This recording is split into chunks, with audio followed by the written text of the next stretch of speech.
Sebelumnya di Throne of Cell, kesetiaan Chaer lagi-lagi diuji kesabarannya. Ia rela menunggu dan berdiam diri hanya demi menanti Chen agar kembali lagi. Sedangkan Chen, ia yang berada di alam undead harus berjibaku melawan penyihir tingkat 6. Mau tidak mau, Chen harus meladeni permainan ini hanya demi menolong partnernya Hayu agar dapat menyelesaikan proses evolusinya. Dengan demikian maka Chen harus mengorbankan nyawa hanya untuk mengalahkan lawan di hadapannya. Babak belur sudah pasti. Sebab kualitas tingkatan mereka terpaut jarak satu tingkat. Seperti pepatah Thailand mengatakan, King Quan Tai, tidak ada yang tidak mungkin selagi kita berusaha. Pepatah itu membuktikan kebenarannya, yakni dengan keberhasilannya Chen mengalahkan penyihir tingkat 6. Kalahnya penyihir itu bukan berarti nyawa Chen akan baik-baik saja, melainkan penyihir itu bersumpah untuk memanggil lagi penyihir yang lebih kuat dibandingkan dirinya. Nah, jadi di episode ini sesosok yang menyeramkan akan hadir untuk membunuh Hayu. Selain itu, Raja Iblis juga akan menampakkan lagi wajahnya, yakni mengutus seseorang untuk mendatangi ke dunia. Nah, kalian penasaran? Yuk langsung saja kita katakan bersama-sama. Dan film pun dimulai.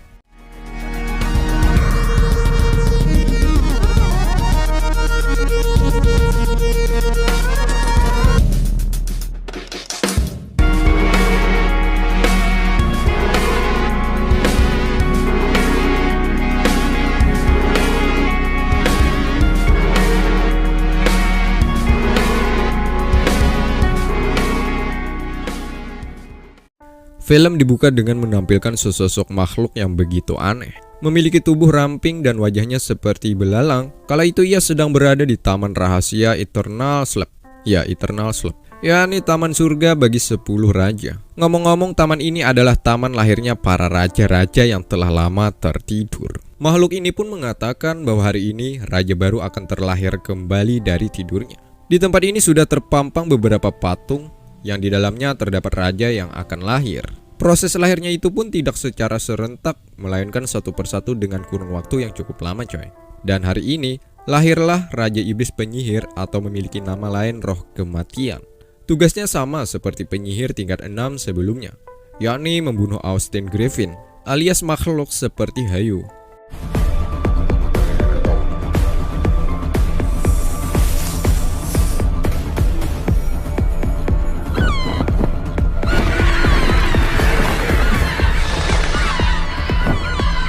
Raja penyihir ini kemudian menghidupkan lagi kesatria yang sudah lama tertidur. Menggunakan sedikit teknik, maka hadirlah sesosok kesatria retribusi Roh Kematian.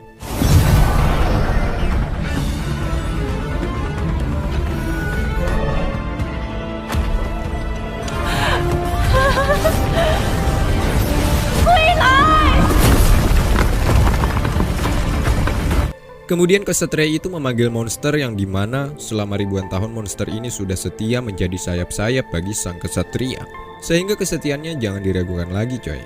Bagaimanapun dan dimanapun monster ini akan selalu tunduk akan perintah tuannya.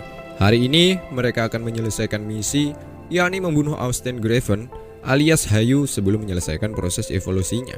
Perkataan penyihir tingkat 6 sebelumnya masih melekat di ingatan Chen bahwa bukan ia saja yang akan berusaha untuk membunuh Hayu, melainkan masih banyak lagi, dan lagi. Hal ini tentunya membuat Chen begitu mencemaskan partnernya itu ya kan. Apalagi sampai detik ini Hayu belum juga menyelesaikan proses evolusinya. Namun semakin kesini kecemasan itu semakin berkurang, dikarenakan tanda-tanda akhir evolusi Hayu akan segera berakhir.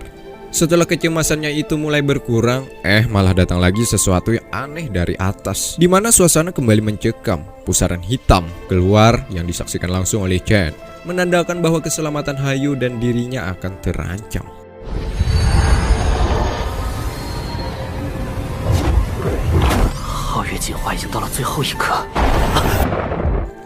Benar dengan ucapan penyihir tingkat 6 sebelumnya ya kan, bahwasanya masih banyak orang yang akan menggagalkan proses evolusi Hayu. Yap, mereka yang datang ialah Raja Penyihir dan Kesatria Roh Kematian, beserta monster yang mereka tunggangi. Tak perlu mengulur-ulur waktu lagi, monster ini menyerang langsung ke arah Hayu yang sedang berevolusi. Chen dengan keadaan terluka ia mencoba menahan dengan tekniknya. Sial, rupanya serangan itu hanyalah sebuah pancingannya saja, melainkan kesatria roh kematianlah yang dapat memaksimalkan kelengahan Chen, yakni dengan menusukkan senjata ke gumpalan tempat berlindung Hayu saat itu. Dan mari kita katakan bersama-sama, sehingga terjadilah.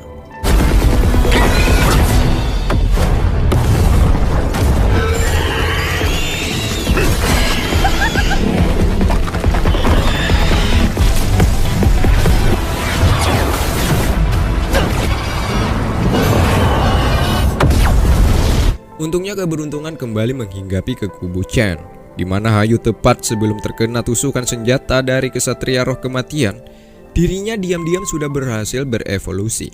Kini kepalanya ada 3 ya kan? Sebelumnya hanya ada 2. Hal ini menandakan bahwa Hayu sudah berada di tingkat 6. 2 tingkat naiknya coy. Sebelumnya hanya berada di tingkat 4 ya kan? Itulah sebabnya kenapa Hayu disebut sebagai Austin Griffin, binatang langka yang ditakdirkan sebagai penghancur dan menimbulkan kekacauan di dunia nantinya. Kata itulah yang sempat diucapkan oleh penyihir tingkat 6. Untuk kebenarannya masih belum dapat dipastikan coy, sebab Hayu selama ini tidak menunjukkan bahwa ia akan berniat untuk menghancurkan dunia. Mungkin saja itu semua lantaran dedikasi dari Chen, sehingga Hayu melupakan takdirnya itu. Bisa jadi, karena ini hanya sebuah asumsi dari Mimin saja coy. Kembali ke cerita, Raja Penyihir setelah melihatnya dapat berevolusi, ia pun harus segera mengakhiri hidup Hayu, sebab Hayu diyakini akan menjadi sebuah ancaman di masa mendatang. Untungnya Hayu dan Chen yang kala itu sudah tak sadarkan diri lagi akibat kehabisan mana, ia pun membawa Chen kembali ke dunia melalui sebuah portal. Alhasil, Raja Penyihir gagal untuk membunuhnya.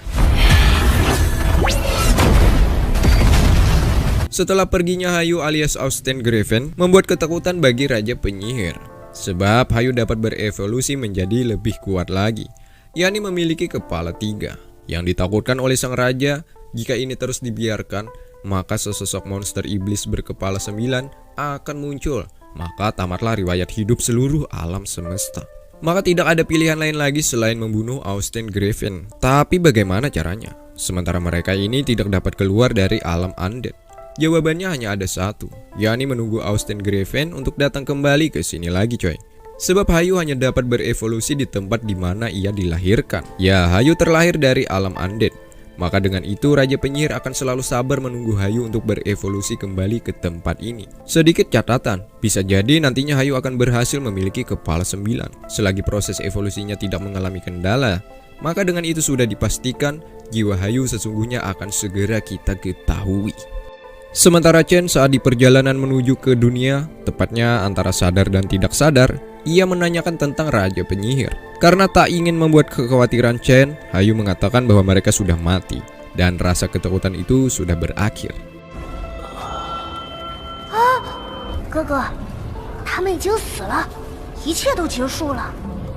Tak lama kemudian mereka pun sampai ke dunia. Char dan Guru Yehua akhirnya lega setelah melihat kedatangan Chen. Namun Charles sempat emosi dan ingin melancarkan serangan terhadap Hayu yang dianggap sesosok asing baginya. Ya kita tahu selama ini Charles belum pernah ketemu dengan Hayu ya kan. Untungnya ada Guru Yehua yang berhasil mengingatkan kepada Charles bahwa Hayu adalah partnernya Chen. Di mana Hayu kala itu menyembuhkan luka yang didapat oleh Chen selama berada di alam undead.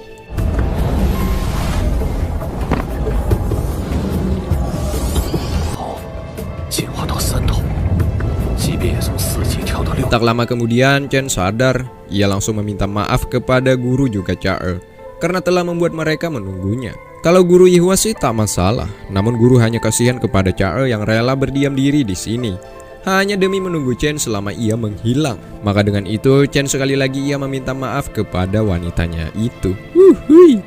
Char selalu memaafkannya. Apalagi Char sangat bahagia setelah melihat kondisi Chen seperti asal setelah 2 hari menghilang ya kan. Guru Yehua sangat terkejut setelah melihat progres signifikan yang didapat oleh Hayu, yakni naik 2 tingkat sekaligus. Hal itu membuat guru sangat menyesal karena waktu dulu sempat meremehkan Hayu yang dianggap sebagai binatang monster yang tidak memiliki kemampuan apapun. Ternyata penilaiannya saat itu salah. Nyatanya Hayu kini sudah menjadi partner Chen dengan kekuatan tingkat 6. Bukan itu saja, kini tubuh Hayu juga ikut membesar beriringan dengan kenaikan level. Keunikan Hayu bukan sampai di situ saja. Selain bisa berubah menjadi kecil, warnanya pun bervariasi. Hayu dapat berubah-ubah warna Hal itu sudah cukup memperlihatkan betapa menakjubkan si Hayu ini. Sementara itu di atas kayangan ada utusan sang raja iblis semesta alam. Siapa lagi kalau bukan Feng Zhu. Utusan ini biar mudah diingat kita sebut saja namanya Lelet. Dimana Lelet mulai merasakan keberadaan Austen Graven di dunia. Bisa jadi tujuan utusan sang raja iblis sama seperti raja penyihir untuk mencari keberadaan Austen Graven. Untuk mempermudah mencari keberadaan Austen Graven, Lelet memasang jaring ke tubuh manusia yang ada di dunia.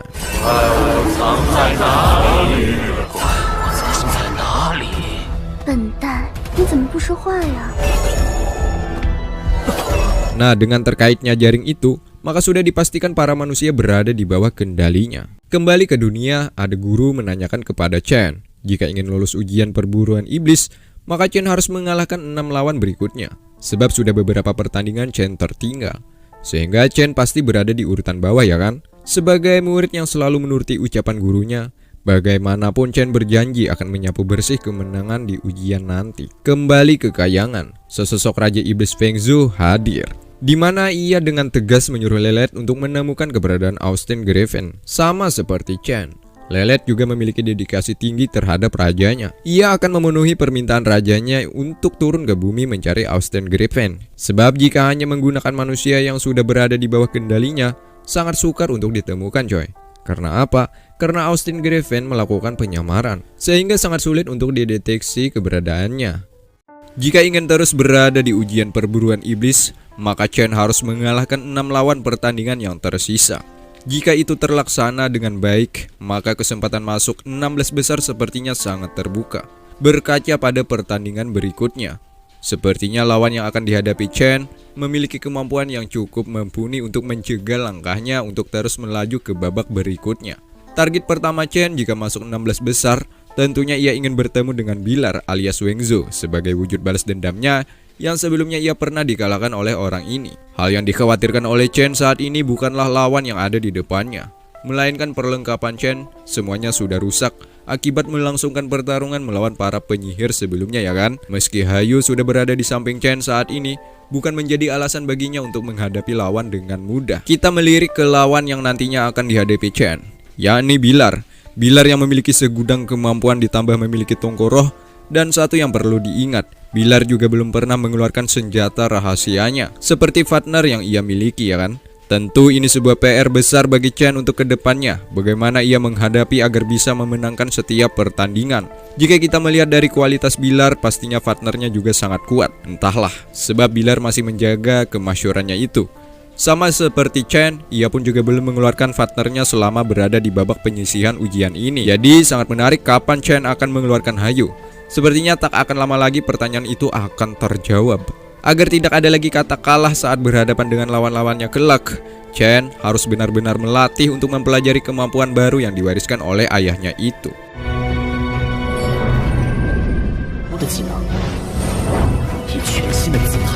Singkatnya ada Chen berjalan. Setiap langkahnya itu mengeluarkan aura yang begitu wah. Hal itu sudah cukup membuat wanita-wanita langsung terpesona. Lantas membuat kedua wanita itu bertanya-tanya, wanita mana kelak yang dapat mendapatkan hatinya? Sudah ganteng, kuat lagi. Ya, Chen hari ini sudah memiliki baju baru coy. Hampir 10 tahun lamanya, Chen menggunakan baju yang biasanya ia kenakan ya kan. Hari ini, Chen terlihat lebih dewasa setelah baju yang ia pakai ini begitu pas. Baju ini ialah pemberian dari Cha-Er yang dikirimkan melalui utusannya. Hari ini adalah hari keempat babak ujian perburuan iblis. Artinya kurang lebih 2 hari Chen tidak ikut serta. Maka dari itu jika ingin terus berada di kompetisi ini, Chen harus diwajibkan untuk menang. Hari ini Chen akan bertemu dengan Huang Yi yang sebelumnya memberikan bola kuning kepadanya ya kan. Pembawa acara pun menyuruh kedua peserta untuk mengambil posisi yang artinya pertarungan akan segera dimulai. Sedikit catatan, Huang Yi adalah penyihir elemen bumi tingkat 5. Nah jika secara statistik Long Hao Chen pasti dapat mengatasinya ya kan. sebab Chen pernah bertemu dengan lawan si penyihir yang memiliki tingkat 6. Sementara di atas ada Ren Wukuang yang baru datang. Ya, terlihat di tubuhnya ada beberapa luka yang langsung disembuhkan oleh partnernya. Menurut cerita, sebelumnya ia bertarung melawan beberapa semut iblis yang mencoba masuk ke bumi, yakni untuk menghancurkan kompetisi ujian perburuan iblis. Untungnya Ren Wukuang yang memiliki skill dewa tak kewalahan menghadapi banyaknya semut-semut iblis itu coy. Saat ini situasi semakin tegang saja. Prediksi para ketua klan, setelah usainya ujian ini kemungkinan besar para iblis akan datang untuk membunuh para manusia. Maka dengan itu para peserta ini akan dihadapkan dengan tugas yang berat, yakni menyelamatkan dunia dari jajahan para iblis. Kembali ke arena, ada Huang Yi secara mengejutkan. Setelah tahu Chen perisainya rusak, Huang Yi meminta izin untuk memperbaikinya. Ini tentunya di luar perkiraan sebelumnya ya kan? Yang seharusnya tak membiarkan lawan untuk berada di zona nyaman, malah Huang Yi memberikan sebuah kesempatan kepada lawannya. Mungkin di benak Huang Yi saat ini jika melihat lawannya tidak lengkap atributnya, maka terasa tak adil ya kan? Maka dari itu Huang Yi mencoba memulihkan lagi perisai Chen.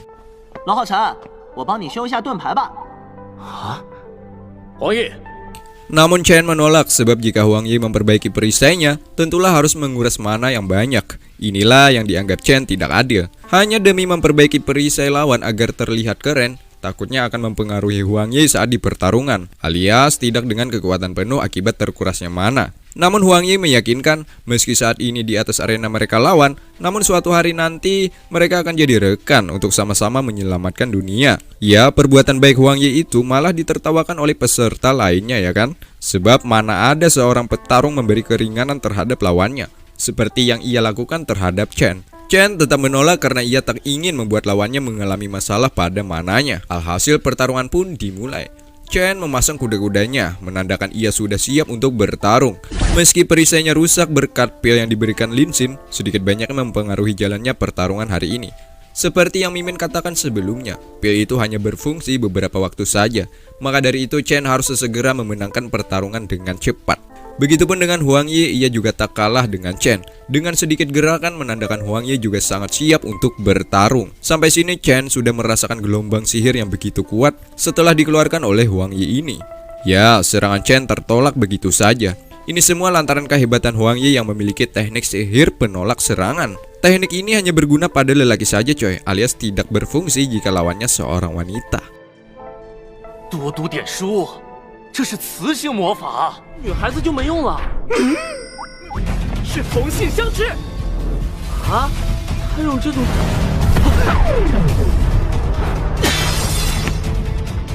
Kekuatan Chen dan Huang Yi juga memiliki kesetaraan yang sama, sehingga sangat kuat berpengaruh terhadap pertarungan ini. Ya, di sini Huang Yi dan Chen seperti magnet, sehingga positif negatif tak akan pernah bersatu ya kan? Sekuat apapun Chen melawan maka akan tertolak. Meski begitu Chen selalu mempunyai teknik khusus untuk melawan orang yang memiliki kemampuan lebih. Di sini Chen mencoba menyerang dengan teknik pengunci dan Angel Blessing. Sekiranya sudah cukup membuat pertahanan Huang Yi sedikit kocar-kacir. Angel Blessing sekiranya sudah cukup menahan gaya magnet yang dikeluarkan oleh Huang Yi ini coy. Tapi ada titik lemahnya, yakni tak mampu bertahan jangka panjang. Maka dari itu Chen harus benar-benar cepat untuk menyelesaikan dengan menyerang Huang Yi. Huang Yi pun tak tinggal diam saja, ia juga mengeluarkan teknik lainnya untuk menyerang balik Chen. Sekiranya sudah cukup membuat Chen tak mampu bergerak akibat reaksi magnet yang ditimbulkan olehnya. Lagi-lagi Chen di saat-saat kritis dengan cepat menebas hadangan yang ada di depannya.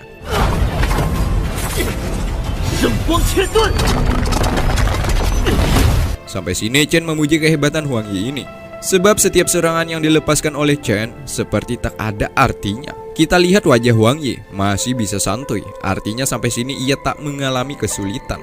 Chen pun kali ini tak main-main lagi. Ia mengeluarkan teknik mana cair untuk mengakhiri pertarungan ini dengan cepat. Dengan itu juga, Chen melepaskan 18 tebasan matahari secara barengan. Sehingga terjadilah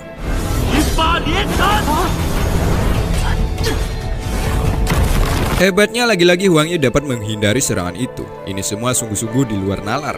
Serangan Chen yang mematikan ini masih bisa diantisipasi oleh Huang Yi. Serangan Chen belum sampai di sini. Sebelum mananya habis, ia mengeluarkan tungku roh suci. Sekiranya berfungsi untuk menarik target yakni Huang Yi. Hebatnya lagi Huang Yi dapat lepas dan tali yang keluar dari tungku roh suci itu putus. Itu semua lantaran tungku elemental yang ada di diri Huang Yi.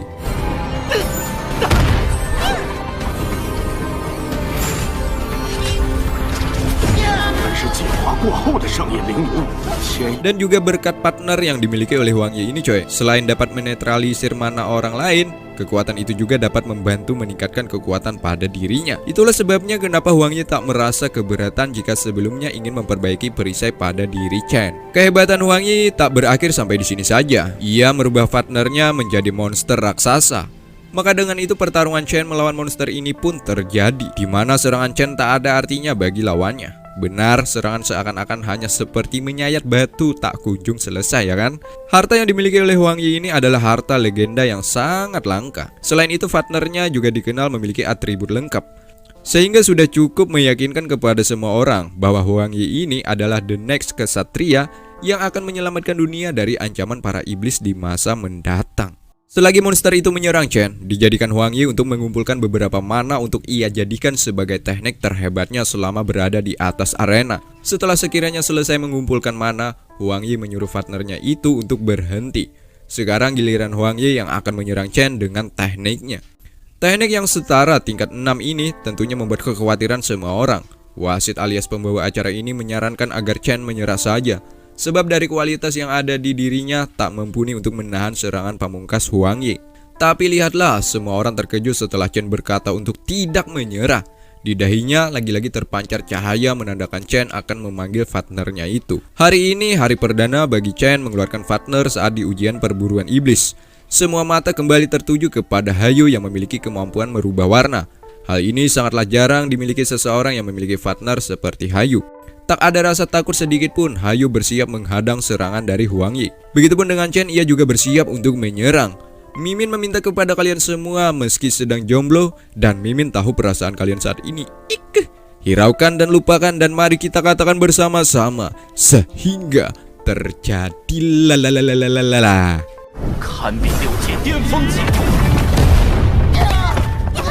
Pada akhirnya Huang Yi dinyatakan kalah. Sedangkan Chen memberikan uluran tangan menandakan bahwa pertarungan selesai. Sementara partner dari Huang Yi dilahap oleh Hayu. Hal itu membuat Huang Yi tak percaya, sehingga ia jatuh pingsan setelah tahu partnernya dilahap oleh Hayu, partner dari Chen. Chen yang melihat partnernya Hayu menelan Ahuang. Ahuang adalah nama partner dari Huang Yi coy. Ia mencoba menyuruh Hayu untuk mengeluarkan Ahuang yang sudah ditelan bulat-bulat oleh partnernya ini. Sampai sini sudah dapat menilai binatang monster mana yang lebih kuat ya kan? Ya benar, tentunya Hayu lebih kuat dibandingkan Ahuang. Rupanya Hayu ini semakin nakal aja coy. Chen beberapa kali menyuruh Hayu untuk mengeluarkan partner Huang Yi itu. Namun Hayu bersikap cuek seakan-akan ia tidak mendengar perintah Chen. Maka dari itu Chen pun harus mengambil cara terakhir, yakni menawarkan ikan asin. Ikan asin adalah makanan favorit Hayu coy. Chen juga memberikan pilihan, mau memakan Ahuang atau ikan asin.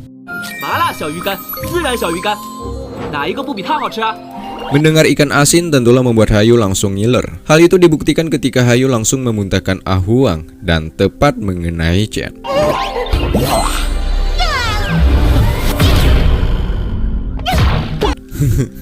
Ada-ada aja nih Hayu. Akibat tertelan cukup lama membuat Ahuang pusing. Lihatlah matanya menandakan Ahuang sangat teramat pusing coy.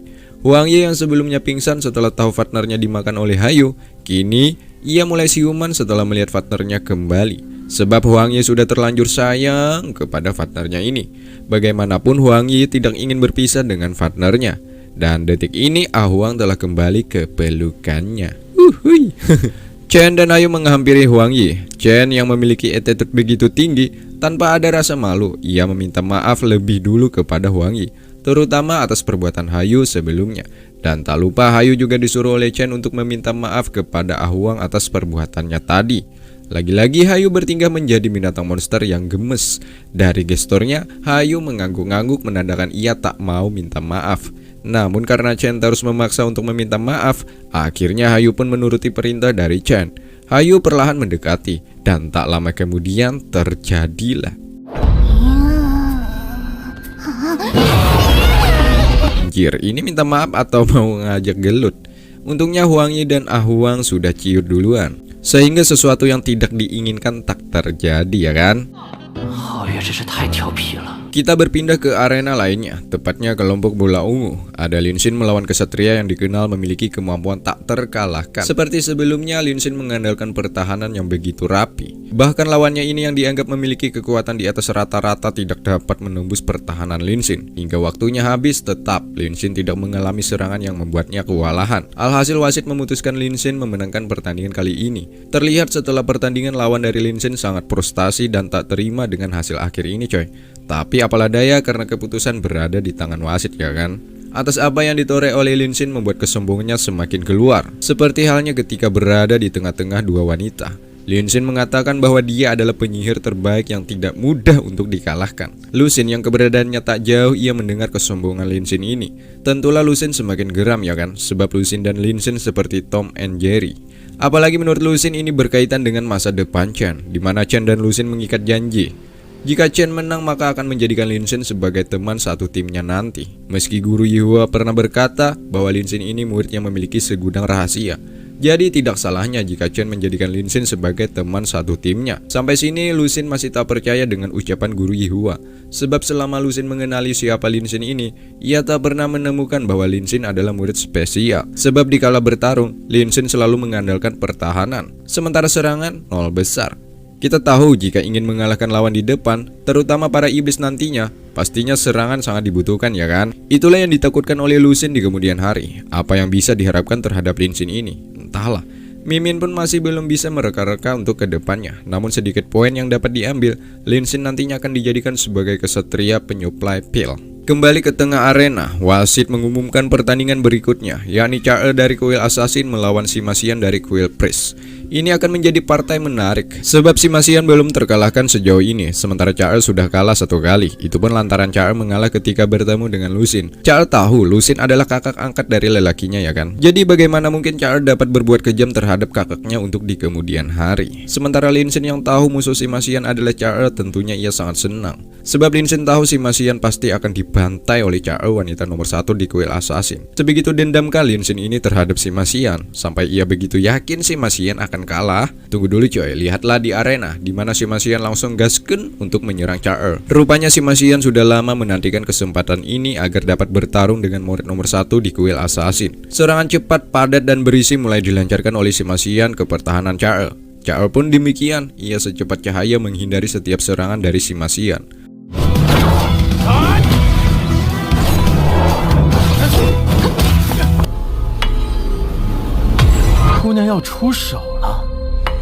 Sampai sini Charles belum menyerang, ia cuma menghindari setiap serangan dari lawannya. Dengan ini sudah cukup membuat Simasian begitu kewalahan. Nah, ketika itu dijadikan kesempatan bagi Charles menunjukkan taringnya, di mana Simasian kalah cepat dengan wanita nomor 1 ini. Alhasil Simasian terpongkang.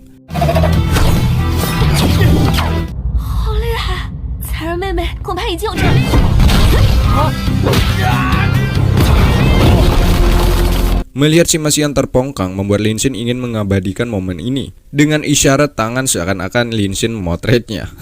Anjir kali kau. Tak lama kemudian Charles menggunakan palu milik Simasian dijadikannya untuk menyerang si pemiliknya itu. Atas kejadian ini membuat semua orang sudah yakin Simasian akan kalah.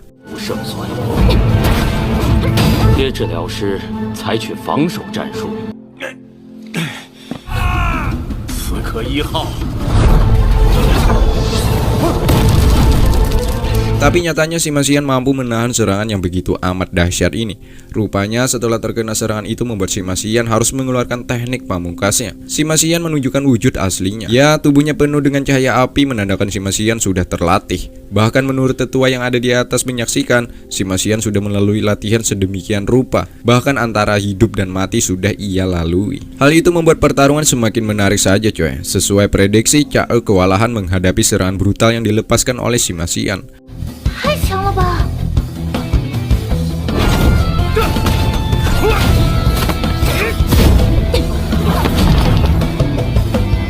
Para peserta lainnya yang melihat kemampuan Simasian yang mengejutkan ini, tentunya semua peserta berasumsi bahwa Simasian bukan berasal dari planet ini. Begitupun dengan Lin Xin, ia juga tak terima apa yang ia lihat saat ini. Simasian lelaki botak dengan segudang kekuatan. Sampai sini terlihat Charles hanya menggunakan trik menghindar, tidak untuk menyerang. Kenapa jadi begitu? Karena Char tahu kekuatan yang dimiliki Sima Xian saat ini coy. Jika Char gegabah dan balik menyerang itu akan percuma saja. Sebab kekuatan Sima Xian hingga detik ini sedang berada di puncak-puncaknya. Maka dari itu Char menunggu timing yang pas untuk membalas serangan. Begitupun dengan salah satu tetua ini, setelah melihat gaya pertarungan kedua peserta di atas arena, sudah dapat ia simpulkan bahwa Sima Xian belum matang dengan teknik barusan. Melainkan Char lah yang dianggap sebagai peserta yang cerdas. Hanya menunggu waktu saja, Char akan menyerang balik saat ketika Sima Xian kehabisan tenaga. Ketika Sima Xian sudah mulai kehabisan tenaga alias mana, ia mengeluarkan kekuatan jiwa. Inilah kesempatan yang pas jika Char ingin balik menyerang. Di mana Char tak menyia-nyiakan kesempatan ini, ia juga mengeluarkan kekuatan jiwa. Pada akhirnya kedua kekuatan jiwa itu saling bergesekan satu sama lain.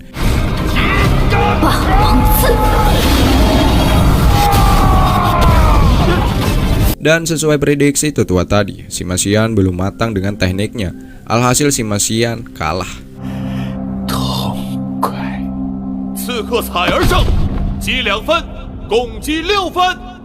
Dan Char menang, ia berhasil mengumpulkan 16 poin. Maka dari itu Char sudah dipastikan berhasil meletakkan langkahnya untuk melaju ke babak 16 besar.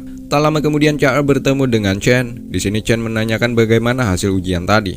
Jawaban Char seperti kejadian sebelumnya, bahwa ia menang. Sampai detik ini Bilar alias Yang Wengzhou menjadi pemuncak klasmen dengan poin sempurna 18 poin coy. Ia tak terkalahkan hingga detik ini. Bukan itu saja, peserta alias murid lain juga meletakkan kakinya di babak 16 besar. Tentulah yang berhasil masuk ke babak 16 itu kekuatannya tak usah diragukan lagi. Semuanya memiliki kehebatan dan teknik rahasia masing-masing. Diperkirakan sudah 15 murid yang berhasil melangkah ke babak selanjutnya. Dari kuil berbeda dan kekuatan yang unik-unik akan berkumpul dengan satu tujuan, yakni menentukan siapa yang terbaik dari yang paling baik. Kini hanya tinggal satu slot saja coy yang akan diperebutkan, yakni ada dua peserta yang menjadi kandidat untuk merebut satu tiket tersisa, yakni ada Flo dan Chen. Kebetulan sekali musuh Chen nanti ialah Flo, maka tidak ada alasan lagi bagi Chen untuk kalah. Chen juga berjanji kepada Char bahwa ia akan lulus agar dapat bertemu dengan Char lagi. Begitupun dengan guru Yehua, ia juga menceritakan tentang rahasia Flo. Gadis dari kuil warrior ini memiliki keterampilan yang begitu memukau. Bahkan sampai saat ini Flo bertarung belum menggunakan teknik pedangnya. Jadi sudah bisa dikatakan bagaimana jika Flo menggunakan pedang saat bertarung. Tentulah akan menjadi batu prasangka bagi Chen untuk menghadangnya melaju ke babak 16 besar ya kan. Guru Yehua juga menambahkan dengan kekuatan Chen saat ini, sepertinya Chen hanya dapat menggunakan teknik bertahan dan mana. Selebihnya Flo akan menguasai jalannya pertarungan. Hanya ada satu jalan Chen jika ingin lanjut. Bagaimanapun dan sekuat apapun Flo, Chen harus tetap optimis untuk menang. Kita melirik sedikit tentang latar belakang Flo ini. Dia salah satu dari keluarga ya bisa dibilang jauh akan hiruk pikuk keramaian istana kuil. Sesosok Hanyu juga ada coy. Sepertinya Hanyu adalah adik dari Flo ini.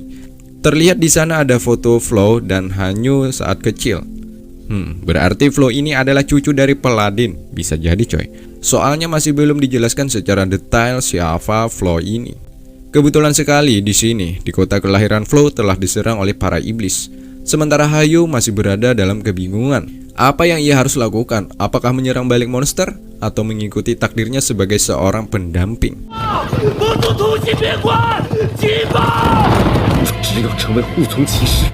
Pada akhirnya pertarungan yang dinanti-nantikan segera tersaji sesaat lagi coy.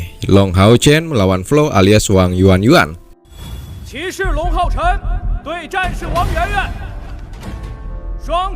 Semua mata yang ada di sini tentunya langsung tertuju ke arah mereka berdua ya kan. Apalagi ini partai yang klasik dan sangat krusial bagi kedua kesatria untuk merebut satu slot 16 besar.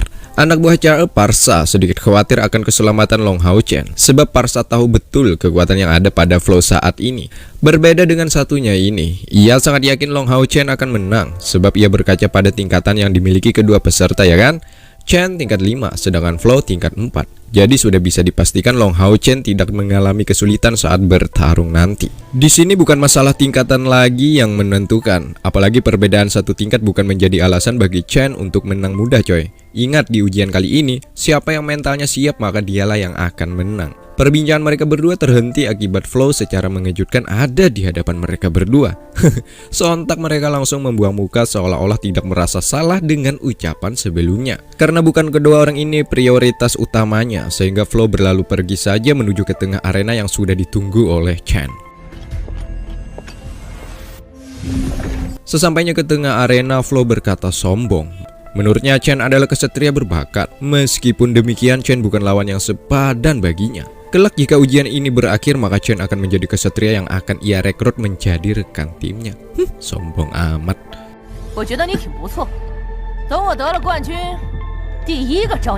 Chen menjawab bahwa ujian tahun ini ia juga memiliki keinginan yang sama dengan semua peserta. Jadi Chen berkeinginan akan menjuarai ujian ini. Jika itu memang yang diinginkan, maka tidak ada alasan lagi untuk kalah. Chen harus menang agar dapat melaju ke babak 16 besar. Chen akan senang jika Flow mengerahkan seluruh kemampuannya. Maka Chen juga akan mengerahkan semuanya agar pertandingan ini menjadi kenangan termanis di dalam hidup Chen. 所以16强出线名额对我至关重要。王媛媛，正好，本届冠军的位置我也看中了。罗浩辰，我觉得你挺不错。有古怪。Pada akhirnya Flow langsung menyerang. Begitupun Chen, ia juga menahan sesekali balas menyerang Flow yang mulai terobsesi untuk mengalahkannya.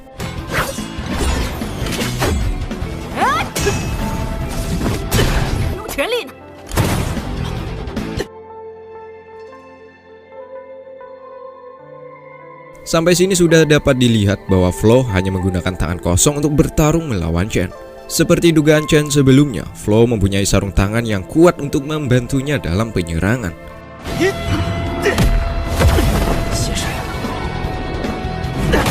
Selain itu, Flow juga memiliki mana cair pada dirinya.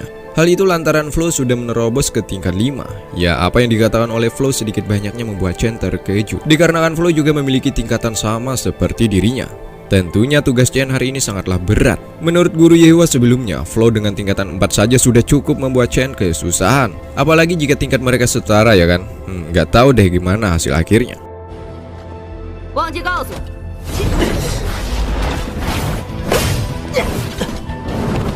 Namun Chen sedikit senang, karena apa? Karena lawannya ini bisa dibilang di atas dari kekuatannya. Jadi Chen semakin terpompa api semangatnya. Kita tahu ya kan, jika ingin menjadi yang terbaik, maka kalahkan mereka yang dianggap baik. Sepertinya itulah yang ada di pikiran Chen saat ini. Pertama ia menyerang leher, kedua dada, dan ketiga menyerang titik vital pada Flow. Ya, Ook.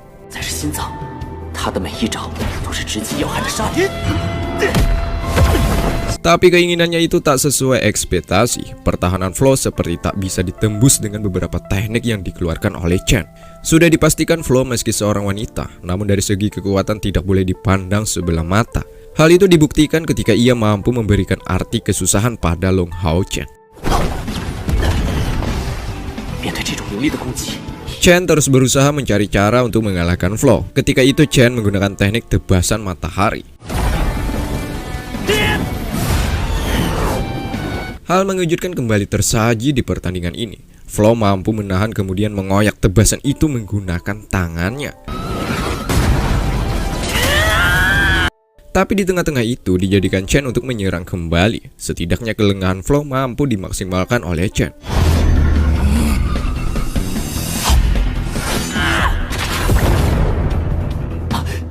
Akibat terkena serangan Chen tadi, Flow mengalami luka di bagian mulutnya. Setelah banyak mendapatkan serangan dari Chen, Flow akhirnya mencoba membalik dengan tinju seribunya. Dirinya dengan sejuta kemarahan, satu demi satu tinjunya menuju ke arah Chen. Hal itu sudah cukup membuat Chen terpongkang.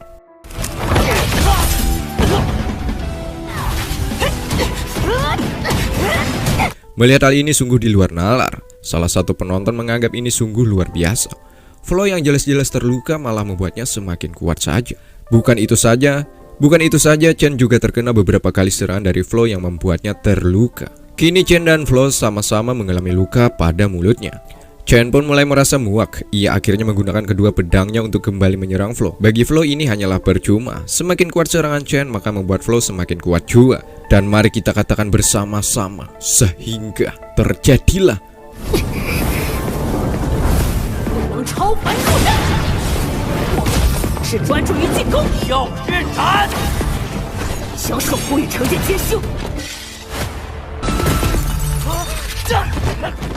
Sungguh gila, tinju tirani yang digunakan oleh Flow mampu menghancurkan kedua pedang milik Chen. Ketua Kuil Warrior semakin senang setelah melihat gadis kecilnya ini memberikan pertunjukan yang menarik. Flow dianggapnya seperti air. Semakin terluka maka akan semakin kuat saja. Kembali ke pertarungan, Chen masih menggunakan pedang patah ini, tapi hanya mampu bertahan beberapa detik sebelum pedang itu terlempar akibat tak kuat menahan kuatnya tinju Flow. Mau tidak mau, Chen harus menggunakan tangan kosong, alias tanpa armor dan pedang untuk menghadapi kekuatan dan kecepatan tangan kosong yang diperagakan oleh Flow.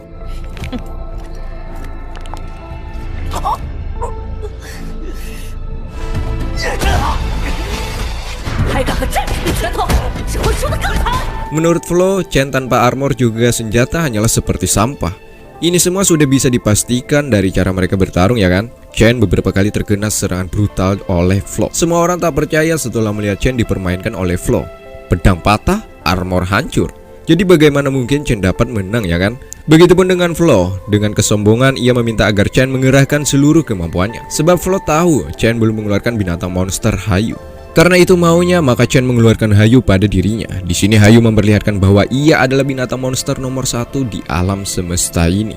Sementara Chen juga tak kalah hebatnya untuk menarik perhatian orang yang menyaksikan ini. Tubuhnya memancarkan cahaya pembunuh, menandakan Chen tak main-main lagi. Sepertinya ia akan mengakhiri pertarungan ini secepatnya. Di mana pedang yang patah kembali utuh dan langsung menyerang ke arah Flow. Flow yang melihat Chen seperti ini, ia semakin tertantang untuk mengalahkan dengan teknik yang diajarkan oleh gurunya. Flow yang sampai ini masih sombong diri, ia mencoba menahan dan membalas serangan Chen dengan tinjunya. Karena kesombongan itu membuat emosi tak bisa dikendalikan. Alhasil Flow gagal dan ia terpental.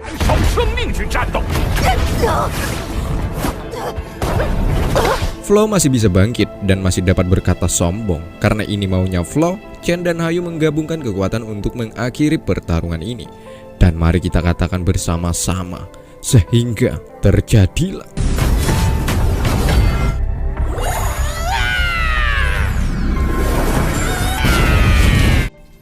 Tapi sebelum melepaskan teknik ini, Chen tersadar ini hanyalah sebuah kompetisi. Flow menyuruh Chen untuk membunuhnya. Jika tidak, maka ia akan membunuh Chen. Menurut Flow, kompetisi ini mencari siapa kesatria terbaik. Jika berbalas kasih pada lawan, maka kelak kau yang akan jadi mayat. Sekiranya seperti itulah yang diucapkan oleh Flow kepada Chen. Flow mengeluarkan teknik andalannya untuk membuktikan bahwa ia yang pantas melaju ke babak 16 besar.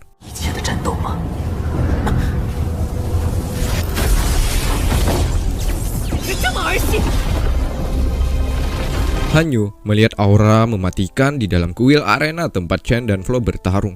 Benar di mana Flow akhirnya mengeluarkan teknik rahasia yang selama ini ia simpan di pertandingan ini. Di mana efek yang ditimbulkannya mampu membuat semua senjata yang ada di dalam ini bergetar. Akibat saking kuatnya pancaran sinar di diri Flow. Di mana Flow mengeluarkan sebuah perisai yang membuat Chen ingat dengan perisai warisan ayahnya Cheng Yu. Ya benar, itu semua lantaran Flow keturunan kesatria yang begitu terkenal pada masanya, yakni Dewa Roh Raksasa. Itu sebabnya Flow dapat mewarisi perisai yang begitu amat dahsyat ini. Serangan demi serangan dilepaskan oleh Flow ke arah Chen. Chen dan Hayu menghindari, namun semakin lama Chen merasakan akan kehilangan mana. Jika terus-menerus begini, sama saja sebuah bumerang bagi Chen. Apalagi saat ini Flow semakin meningkatkan intensitas serangan.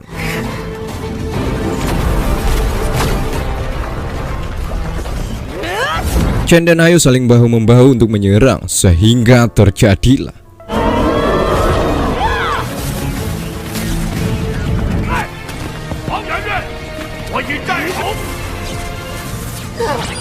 Hayu berubah wujud aslinya, sedangkan perisai hancur. Flow pingsan setelah banyak kehilangan mana, ditambah terkena serangan Chen. Pada akhirnya Long Hao Chen menang dan ia berhak menempatkan kakinya di babak 16 besar. Singkatnya ada Chen dan Yehua. Di sini Yehua terkejut setelah mendengar Flow keturunan Dewa Roh Raksasa. Untungnya Flow belum maksimal menguasai teknik perisai itu, sehingga Chen mampu selamat dan menang. Mungkin itulah kenapa alasan Flow selama di kompetisi tidak mengeluarkan senjata, lantaran belum menguasai sepenuhnya teknik perisai itu. Tak lama kemudian Hanyu datang yang mengejutkan semua orang di sini, di mana Hanyu bersedia akan menjadi kesatria pendamping Long Hao Chen.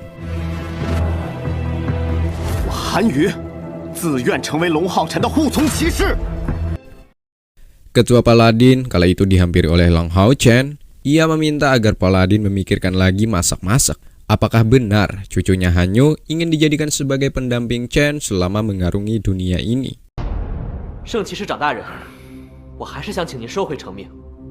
Paladin pun sempat diam. sambil mengambil gambar Hanyu bersama kedua orang tua juga kakaknya. Paladin mengingat kembali Hanyu kecil yang memiliki semangat begitu tinggi.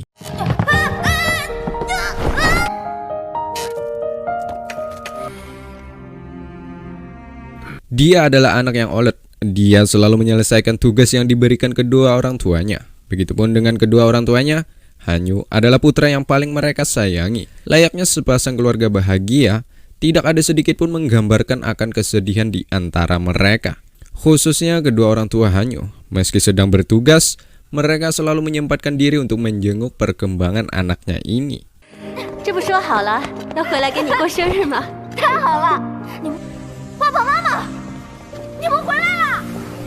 Kembali ke cerita, Chen sekali lagi menawarkan kepada Paladin untuk menarik kembali ucapan yang telah dilontarkan oleh Paladin, yakni menjadikan Chen sebagai tuan dari cucunya.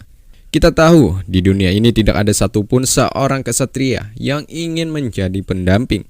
Sebab pada dasarnya setiap manusia dilahirkan untuk menjadi kesatria. Begitupun dengan Hanyu, pastinya di dalam lubuk hatinya itu terdapat sebuah keinginan untuk berjalan mandiri tanpa ada beban yang ia pikul jika menjadi seorang pendamping. Sepertinya ketua Paladin memiliki sebuah alasan kenapa ia sangat menginginkan agar Hanyu cucunya menjadi pendamping Long Hao Chen selama mengarungi dunia yang penuh dengan para iblis ini. Alasan kenapa Chen menolak tawaran Paladin lantaran Hanyu adalah kesatria tingkat 5.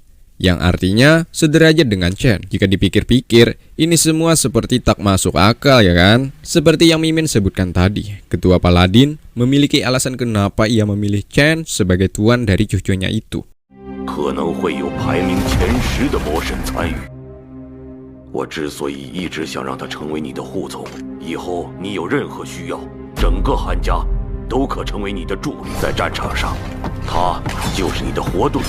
Sebelum memberikan alasannya, Paladin mengatakan jika Hanyu menjadi pendamping Chen, sepertinya sangat bagus bagi Chen kelak. Salah satunya melawan para iblis yang ingin menghancurkan peradaban manusia. Setidaknya Hanyu yang memiliki tingkat 5 dapat menjaga tuannya dengan baik. Itu karena mereka memiliki tingkat kekuatan yang sama, yakni tingkat 5.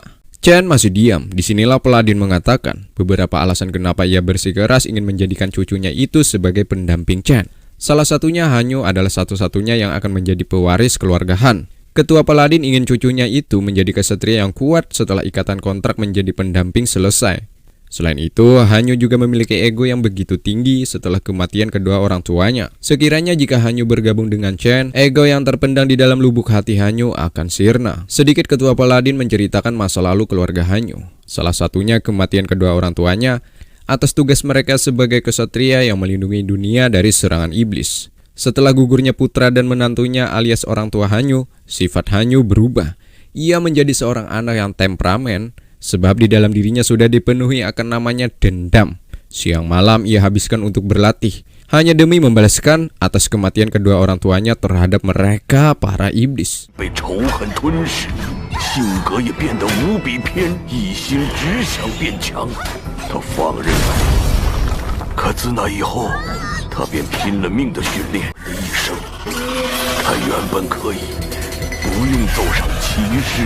Sekiranya setelah bergabung dengan Chen, harapan Paladin untuk menjadikan kepribadian Hanyu sebagai kesatria yang memiliki attitude tinggi akan terwujud. Dan satu, jika Chen bersama Hanyu, Hanyu dapat mewujudkan impiannya untuk membalaskan dendam kepada Raja Iblis. Setelah mendengar itu, akhirnya Chen tidak bisa berbuat apa-apa lagi selain hanya menerima Hanyu sebagai pendampingnya untuk beberapa tahun ke depan. Chen tahu isi hati Hanyu juga Paladin, sebab ia pernah diposesi mereka. Tidak ada kasih sayang orang tua selama bertahun-tahun.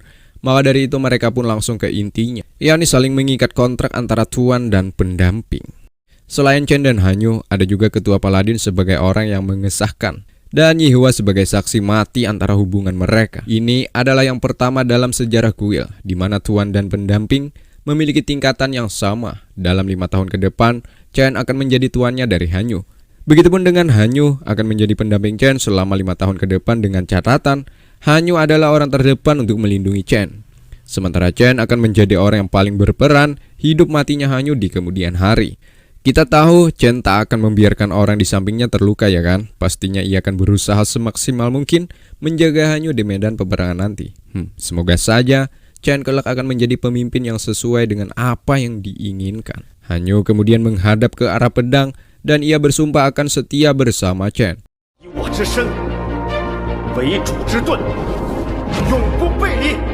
Chen pun kemudian membalas dengan meletakkan tangannya ke ujung pedang. Darah yang keluar sebagai saksi bahwa mereka sudah mengikat hubungan antara kedua ksatria ini. Kemudian diakhiri dengan hentakan Paladin menandakan ikatan kontrak telah diresmikan. Kala itu, Hanyu seketika mengalami kesakitan pada dantiannya. Hal itu sempat membuat kepanikan. Chen, Paladin, dan Guru Yehua tentulah sangat gelisah. Sebab sebelumnya, kejadian ini tak pernah terjadi di waktu ikatan kontrak berlangsung.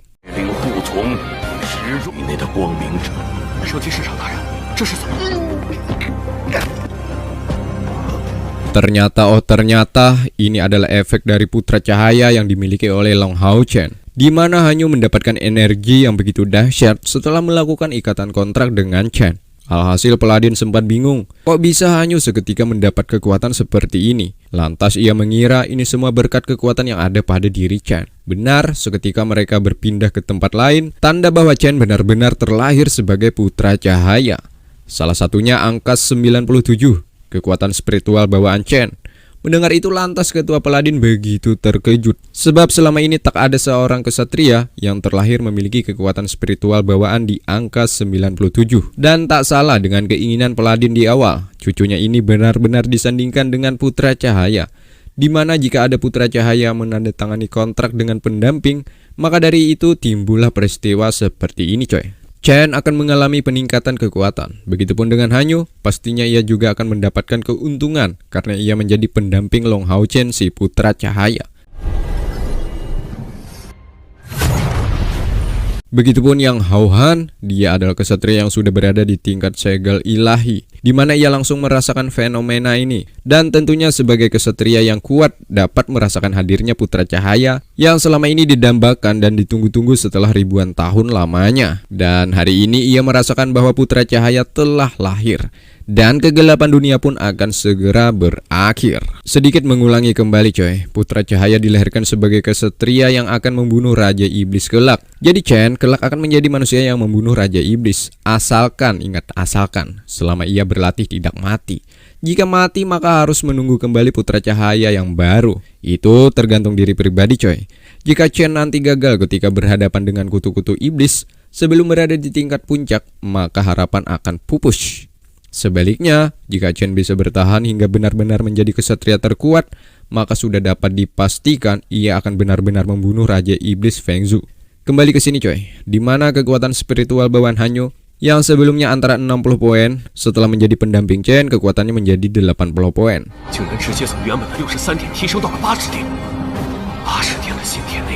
Nah dengan itu maka ia berkesempatan menjadi ksatria yang memiliki tingkat 9. Dan janjinya untuk membalaskan dendam kematian kedua orang tuanya bisa diwujudkan. Ini semua berkat Chen. Hanyu merasakan ini semua coy. Sehingga ia tak segan-segan sujud di hadapan Chen dan bersumpah sekali lagi ia akan menjadi pendamping Long Hao Chen untuk mengarungi dunia ini.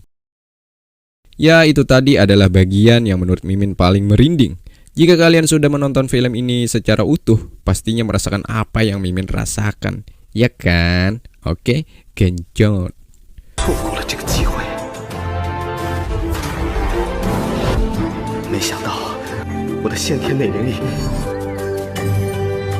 Singkatnya, Yehua pun berkata tentang latar belakangnya kepada Paladin, bahwa ia memiliki spiritual 9 poin.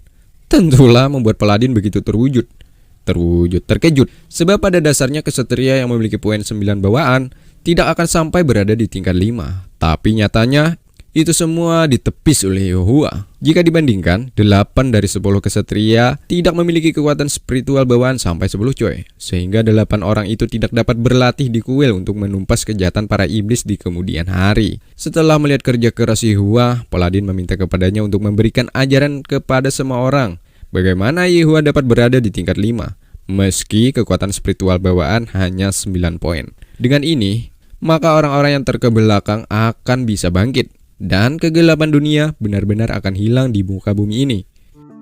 Chen dan Guru Yehua diperintahkan oleh Paladin untuk saling mengikat sebuah rasa yang sama seperti Hanyo sebelumnya, di mana yang awalnya poin 9, Guru Yehua setelah mendapatkan rangsangan dari Putra Cahaya, kekuatannya alias poin bawaannya drastis naik menjadi 53.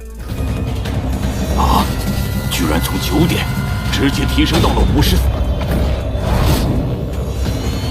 Ini sungguh di luar nalar. Poin bawaan Guru Yehua naik berkali-kali lipat dari sebelumnya. Setelah Guru Yehua mengalami kebangkitan kedua, sehingga membuatnya sedikit tak sadarkan diri. Sebab proses ini sangat banyak memakan energi di dalam tubuh. Seperti yang kita lihat saat ini, Guru Yehua mulai kehilangan kesadaran. Selebihnya hanya butuh istirahat sejenak. Maka dari itu Guru Yehua akan sadar dengan kekuatan yang lebih dari sebelumnya. 放心，刚经历完2次觉醒。 Sementara itu, Chen disuruh menjaga Guru Yehua karena Chen besok juga disuruhnya untuk mendatangi tempat yang bernama Pavilion Harta. Ya, itu adalah hadiah untuk Chen yang diberikan oleh Ketua Aliansi melalui Ketua Paladin. Karena Chen berhasil masuk 10 besar di ujian pertama waktu itu. 前10的奖励你还没领呢，老哥。穆特，明天 Kenapa Ketua Aliansi memberikan hadiah yang cukup wah ini? Sebab Ketua Aliansi tahu di diri Long Hao Chen memiliki kemampuan yang tidak dimiliki oleh kesatria lainnya. Itulah mengapa Chen diberikan hadiah yang terbilang terlalu dini, alias jika dipikir-pikir, hadiah itu tidak sesuai dengan kemampuan yang ia miliki saat ini, coy. Namun kembali ke Ketua Aliansi, ia memiliki penilaian lain yang tidak dapat difahami oleh orang awam. 您说要让龙浩辰单独去领初赛前10的。 Singkat cerita, Chen sudah berada di depan Pavilion Harta. Seperti pemuda yang memiliki attitude tinggi, ia memberi salam sebelum melanjutkan langkahnya untuk masuk. 晚辈龙浩辰前来领取进入猎魔堂。 Meski Chen sudah memiliki token sebagai syarat untuk masuk, tetap dirinya ditahan oleh penjaga tempat ini. Kekuatannya sangatlah luar biasa. Hal itu dapat dirasakan langsung oleh Chen. Menggunakan teknik seperti gantungan kunci yang berbentuk burung, penjaga ini ingin menghabisi Chen.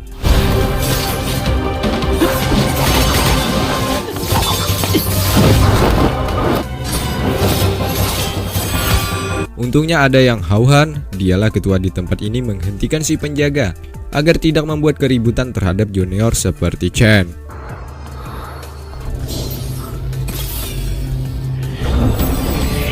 Ternyata menurut pengakuan Hauhan, si penjaga ini memang selalu begitu ketika ada orang asing yang datang ke tempat ini.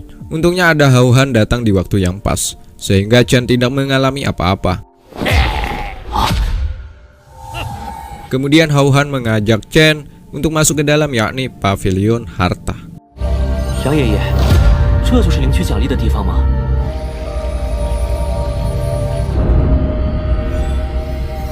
Ketika di dalam pavilion, Chen diperlihatkan harta yang kemaslahatannya sudah terjaga selama ribuan tahun. Tentunya semua harta unik yang selama ini ada di tangan para kesatria berasal dari tempat ini, coy. Kecuali benda bawaan lahir dan takdir, seperti binatang monster dan lainnya yang tidak berkaitan dengan peralatan bertarung pada diri. Benda-benda di sini yang masih tersimpan masih menunggu si pemiliknya. Benda yang akan didapat berarti dialah pemiliknya. Sebaliknya, jika benda itu tidak mengakui dan tak ingin dimiliki, bagaimanapun caranya, meski diri sangat birahi untuk memiliki, tetap benda itu tidak bisa disentuh, alias tidak dapat dimiliki secara utuh seperti yang dilakukan oleh Chen ini. 每把武器都有自己的。 Kita tahu sebelumnya pedang Chen hancur ya kan saat berhadapan dengan Flo. Sepertinya ia ingin mencari pedang untuk mengarungi bahtera para iblis-iblis yang jahat ini, coy. Hauhan merekomendasikan sebuah pedang Drain Ice yang kemampuannya sangatlah tak tertandingi. Kemanapun pedang itu berjalan, suatu benda yang dilewati akan menjadi beku. Namun Chen menganggap pedang itu tidak cocok dengan gaya ia bertarung. Apalagi Chen dikenal sangat dekat dengan orang yang baru dikenal ya kan. Takutnya akan membahayakan orang sekitar. Ada juga pedang yang berasal dari tempaan para iblis. Auranya memiliki pembunuh yang sangat kuat. Sepertinya pedang ini juga tidak cocok bagi Long Hao Chen. Sebab siapapun yang menggunakan pedang ini akan kehilangan kendali. Takutnya sama seperti sebelumnya, yakni melukai orang-orang di sekitar. 就像这面盾牌，考究的是内心与浓厚。好强的杀气！ 魔神之骨所铸，威能无匹。Di sini Hao Han lagi-lagi merekomendasikan sepertinya sangat cocok dengan gaya Chen saat ini, yakni ke tempat yang mengarah ke sebuah lembah. Di dalam sana terdapat pedang yang sudah tertidur 6.000 tahun lamanya. Tentunya kualitas pedang itu tak usah diragukan lagi. Bisa jadi pedang yang dimaksud oleh Hao Han adalah harta yang paling baik di antara yang terbaik, alias pedang nomor wahid, tiada tara dan tak ada yang menandingi. 都没人能通过。入眼之境，接岸，却无一人能得到它。究竟是谁？最具潜力的武器之一。这幅画通往麒麟山谷。 Sebelumnya sudah banyak yang menginginkan pedang itu. Namun sayangnya mereka yang inginkan pedang tersebut gagal dengan pulang menggunakan tangan kosong. Tentu di dalam benak Chen ujian apa sih yang ada di sana? Tentulah sangat menakutkan. Namun Hao Han mengingatkan agar Chen tetap semangat. Sebab ia tahu Chen adalah putra cahaya yang dinanti-nantikan oleh umat manusia. Hanya mengikuti kata hati, Chen dapat melewati ujian yang ada di dalam. Sisanya kekuatan dan keberuntungan. Sedangkan Hao Han hanya bisa pasrah sembari berharap Chen berhasil mendapatkan pedang yang dimaksud tadi. Chen adalah putra cahaya, jika tidak berhasil juga, maka pedang itu sudah dipastikan sampai kiamat pun pedang tersebut tidak akan memiliki tuan alias pemiliknya. 如果连你都无法获，那这把剑再无重见天日之时了。 Chen sudah berada di lembah gunung tempat pedang itu berada. Menurut cerita dari Hao Han, pada zaman dahulu ada dua pedang terkuat. Beberapa kubu ingin mendapatkan pedang tersebut dan terjadi pertikaian demi hanya dapat menguasai dunia. Seiring waktu berjalan, kedua pedang itu menjadi satu. Ya benar, pedang itu ialah pedang yang dicari Chen saat ini. Di mana pedang itu juga memiliki roh cahaya dan air di dalamnya. Jika benar Chen mendapatkan pedang itu, maka sudah dipastikan dunia yang saat ini berada di bawah kendali para iblis akan berubah dan umat manusia merdeka. Jadi pertanyaannya, apakah Chen berhasil mendapatkan pengakuan dari pedang itu? Daripada penasaran, yuk lanjut.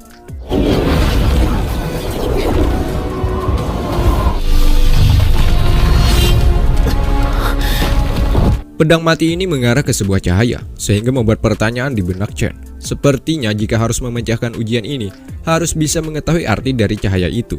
Sehingga dengan menggunakan kelincahannya, Chen melompat-lompat di atas pedang mati ini.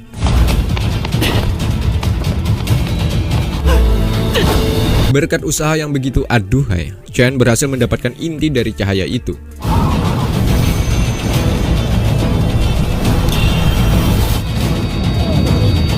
Seketika ia berada di tempat lain. Sampai sini Chen bertanya-tanya, benda apakah ini? Dengan berhasilnya mendapatkan benda ini, Chen sudah bisa dikatakan berhasil melewati ujian pertama. 看来我已经来到了奇迹之剑的第二关考验。 Selanjutnya ia akan melanjutkan ke ujian kedua. Setelah melangkah terus untuk maju, Chen melihat ada lubang pada dinding, di mana lubang itu bentuknya sama dengan benda yang ada di tangannya.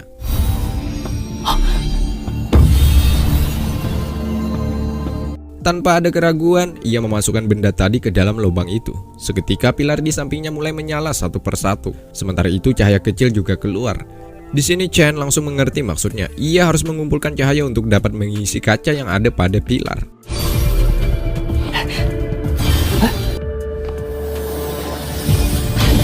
Tapi sayangnya kaca tersebut belum penuh. Cahaya itu padam. Dan benda yang sebelumnya sudah dipasang jatuh ke lantai. Apakah Chen gagal? Entahlah. Namun Chen tidak menyerah, sebab ia menyadari mengisi kaca itu harus dengan kecepatan. Jika lamban, maka benda tadi akan lepas. Chen kembali melanjutkan dengan cepat, agar kaca ini terisi penuh sebelum waktunya habis. 看来得在芙蓉花掉落前将所有光球。 Usaha kedua tetap gagal, sepertinya Chen harus lebih cepat lagi. Kini ia melanjutkan untuk mengisi kembali kaca tersebut dengan kecepatan lebih dari sebelumnya. Alhamdulillah, berkat kecepatan kilat, Chen berhasil mengisi penuh sebelum waktunya habis.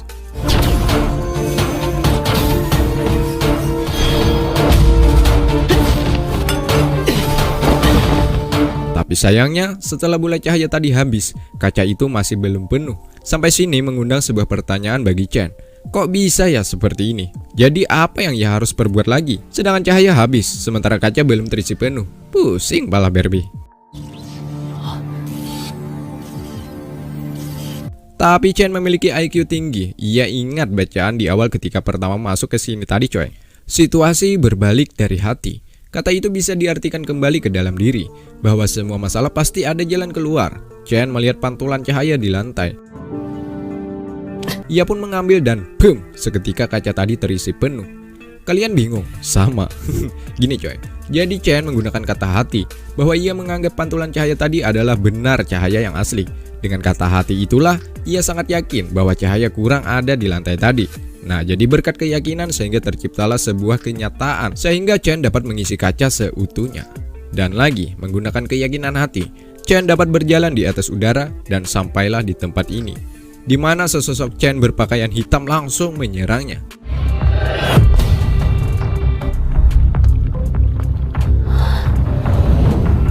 Dan film pun bersambung.